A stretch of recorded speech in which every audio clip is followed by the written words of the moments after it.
পাবনার ঈশ্বরদীর পাকশী হার্ডিঞ্জ ব্রিজে ১৯৭১ সালের মুক্তিযুদ্ধের সময় পাকিস্তানি হানাদার বাহিনীর যোগাযোগ বিচ্ছিন্ন করতে ভারতীয় মিত্রবাহিনী যুদ্ধবিমান থেকে বোমা হামলা চালায়। ১৪ই ডিসেম্বর ব্রিজের ১২ নম্বর মূল গার্ডার ভেঙে যায়। এছাড়া ২, ৯ ও ১৫ নম্বর গার্ডারও ক্ষতিগ্রস্ত হয়। আজও ব্রিজের ১২ নম্বর গার্ডে সেই ইতিহাসের সাক্ষ্য লিপিবদ্ধ। বোমার একটি অংশ এখনও মুক্তিযুদ্ধের স্মৃতি বহন করছে।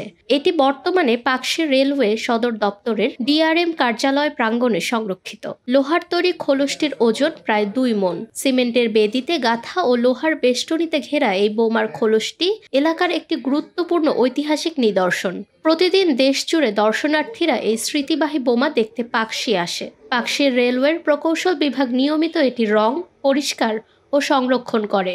মহান মুক্তিযুদ্ধের ৫৪ বছর পরও এই বোমার খোলস নতুন প্রজন্মকে মুক্তিযুদ্ধের ধ্বংসযজ্ঞের ইতিহাস স্মরণ করায়।